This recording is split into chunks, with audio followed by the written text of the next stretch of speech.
함께 보실 하나님 말씀은 구약성경 시편 95편입니다. 오늘 말씀 읽기 본문이 시편 94편과 95편인데 새벽 시간에 94편을 말씀을 대하였으니까 금요기도의 시간에는 95편의 말씀을 대하도록 하겠습니다. 구약성경 시편 95편 1절부터 11절까지 말씀, 구약성경 872쪽 전후를 보시면 되겠습니다. 1절부터 함께 봉독합니다. 오라, 우리가 여호와께 노래하며 우리의 구원의 반석을 향하여 즐거이 외치자. 우리가 감사함으로 그 앞에 나아가며 시를 지어 즐거이 그를 노래하자. 여호와는 크신 하나님이시오 모든 신들보다 크신 왕이시기 때문이로다. 땅의 깊은 곳이 그의 손 안에 있으며 산들의 높은 곳도 그의 것이로다. 바다도 그의 것이라 그가 만드셨고 육지도 그의 손이 지으셨도다.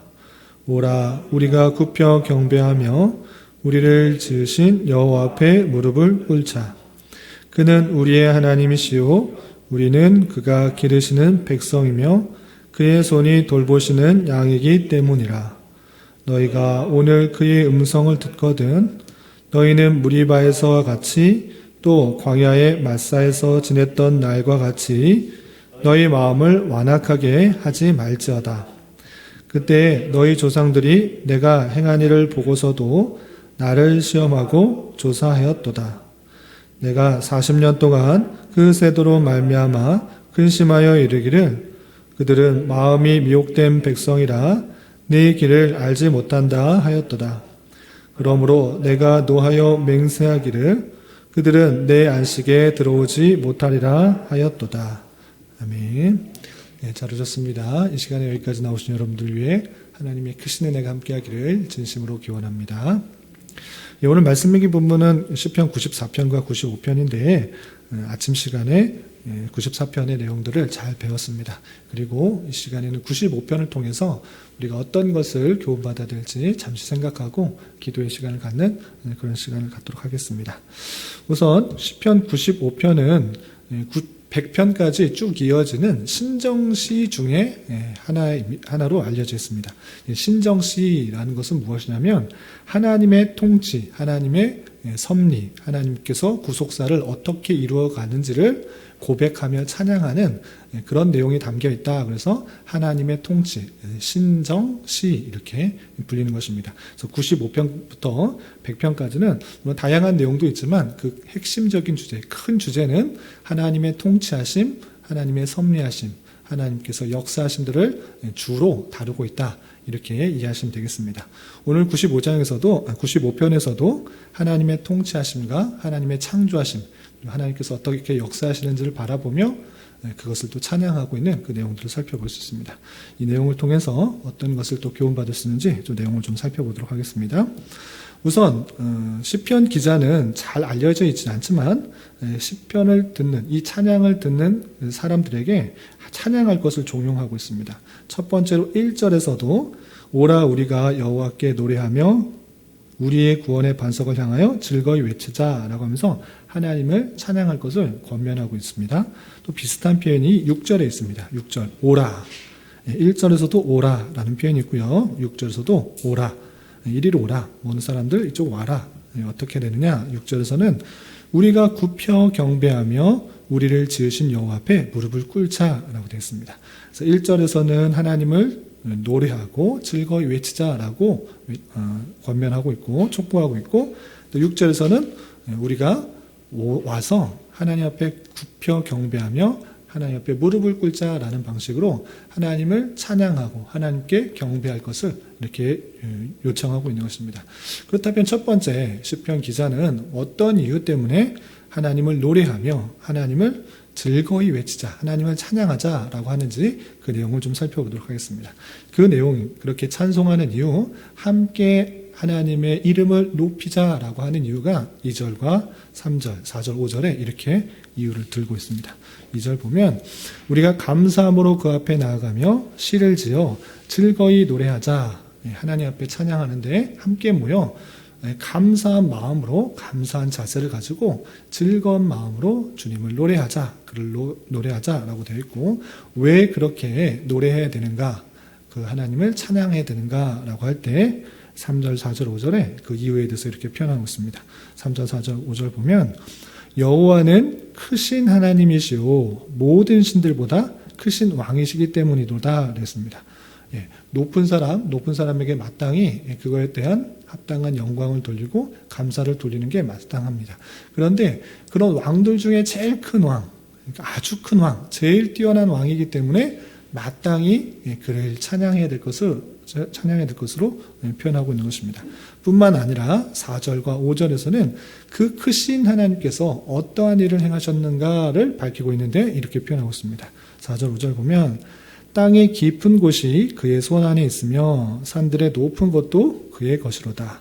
바다도 그의 것이라 그가 만드셨고 육지도 그의 손이 지으셨도다. 하나님께서 그 모든 세상의 피조물들을 만드시고 운행하시기 때문에 찬양하기에 합당하다. 우리가 더욱더 하나님을 노래하고 즐거이 부르자라고 표현하고 있는 것입니다. 여러분들 지금 예배당에 보시면 여러분들 앉아있는 왼편을 보시면 성탄을 맞이해서 이렇게 꾸며놨습니다. 예쁘게 꾸며놨는데 이것을 보고도 잘 만들었다, 수고했다, 이렇게 만든 사람, 붙인 사람을 칭찬할 수 있는 것처럼 아주 작은 부분에 있어서도 그 만든 것에 대해서 칭찬할 수 있는데, 하물며 이 세상 모든 만물을 만드신 이가 누구인가? 그분이 하나님이실진데 당연히 마땅히 그분을 찬양하는 것이 마땅하다라고 표현하면서 성도들에게, 하나님의 택하신 백성들에게 우리가 함께 모여 하나님을 찬양하자. 크신 하나님, 이 세상 모든 만물을 지으시고 또한 다스리시고 섭리하시고 역사하시는 그 하나님을 찬양하자라고 촉구하고 있는 것입니다. 그런데 말씀드리고 싶은 것은 여기까지가 아니라 그 뒷부분입니다.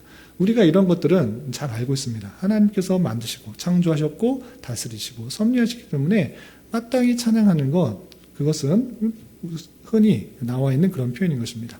그런데 두 번째, 성도들을 부르면서, 하나님의 택하신 백성들을 부르면서 하나님의 찬양하는 방식을 다른 방식으로 표현하고 있는 것입니다. 그냥 즐거이 높이며 즐거이 하나님을 시를 지어서 하나님을 높이는 방식이 아니라 다른 방식으로 하나님을 찬양할 것을, 하나님 앞에 경배하며 나아갈 것을 표현하고 있는 것입니다. 그 내용이 6절이야 이렇게 표현했습니다. 6절이야 보면 똑같이 1절에서 표현한 것 같이 오라라고 했습니다. 오라. 성도들아, 하나님의 택하신 백성들아, 이리로 다 모여라. 함께 이야기를 들어보아라. 라고 하는 것입니다. 오라라고 하고, 우리가 굽혀 경배하며 우리를 지으신 여호와 앞에 무릎을 꿇자라고 했습니다. 첫 번째 오라고 했을 때는 즐겁게 노래하며 즐겁게 외치고 시를 지어서 그를 노래하자, 하나님을 찬양하자라고 했습니다. 그것이 일반적인 찬양의 모습인데, 그 찬양의 다른 면도 다른 모습으로 나타나는 것입니다. 하나님을 높이는 것, 하나님께 경배하며 나아가는 것, 하나님답게 그 이름이 높여지게 하기 위한 다른 방편을 말하고 있는데, 그 방편은 무엇이냐? 우리가 굽혀 경배하며 여호와 앞에 무릎을 꿇는 것, 그것의 방법으로 나타나고 있다는 것입니다. 그렇다면 굽혀 경배하고 무릎을 꿇어서 도대체 뭐 하는 것인가? 그냥 납작 엎드려서 있는 것인가?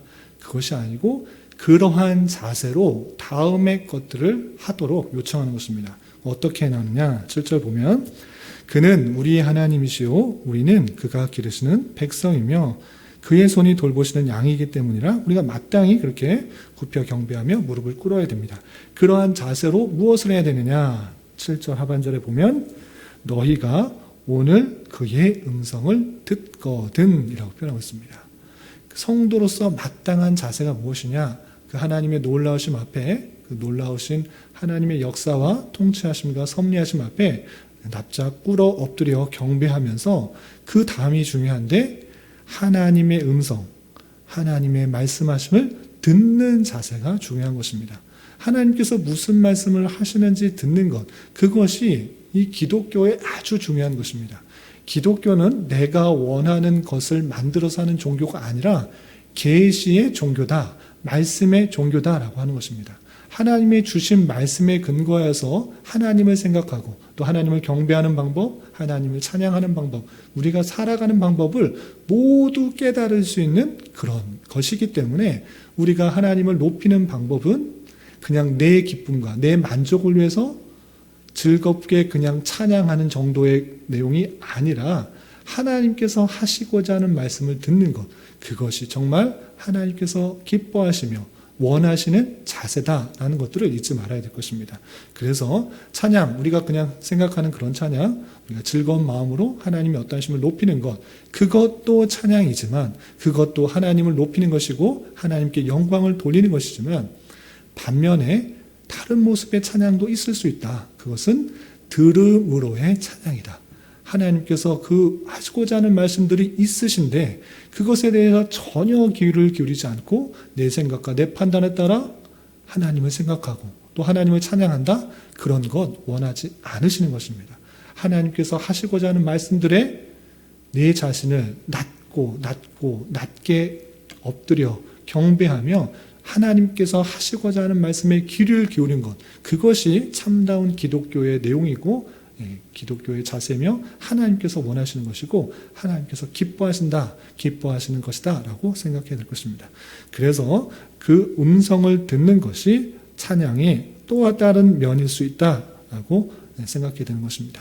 그렇다면 그렇게 음성을 듣지 않으면 어떻게 되느냐? 옛 선조의 옛 신앙의 잘못된 모습을 들어가며 너희들이 옛 선조들의 모습들을 보았을 때 하나님의 말씀을 귀 기울여 듣지 않음으로 말미암아 심판을 받고 또 그 하나님의 참된 안식에 들어오지 못하게 된 그 모습들을 잘 기억해 보며 더욱더 하나님 말씀에 귀를 기울 것을 이렇게 표현하고 있는 것입니다. 그것이 8절이야 이렇게 드러나고 있습니다. 8절 보면 너희는 무리바에서와 같이 또 광야의 마사에서 지냈던 날과 같이 너희의 마음을 완악하게 하지 말자다라고 했습니다. 무리바, 마사의 일, 그것이 어느 때 있었던 일입니까? 출애굽 이후에 이스라엘 백성들이 광야 생활하면서 하나님을 계속적으로 신뢰하지 못하고 시험하고 불평하고 불만했던 것입니다. 하나님의 신실하신 인도하심이 있음에도 불구하고 당장에 만나게 되는 여러 가지 어려움 또 목마름 그런 것들이 있을 때 불평 불만하고 하나님에 대해서 원망하고 모세에 대해서 불평하는 것입니다. 그것이 하나님의 음성을 듣지 못하고 하나님의 인도하심을 받아들이지 못하고 있었기 때문에 그런 일들이 발생했고 그것으로 말미암아 하나님께서 진노하셨다. 그 사실들을 잘 알아야 되는 것입니다. 하나님의 택하신 백성들이 만나게 되는 것은 항상 물이 넘쳐나고 항상 좋은 길로 다니는 것이 아닐 수 있는 것입니다. 광야 같은 길을 지나게 되고 목마름의 끝을 달리는 것과 같은 그런 갈증에 허덕일 때도 나타나게 되는 것입니다. 그러할지라도 성도로서는 하나님의 택하신 백성으로서는 구원받은 백성으로서는 어떻게 되느냐?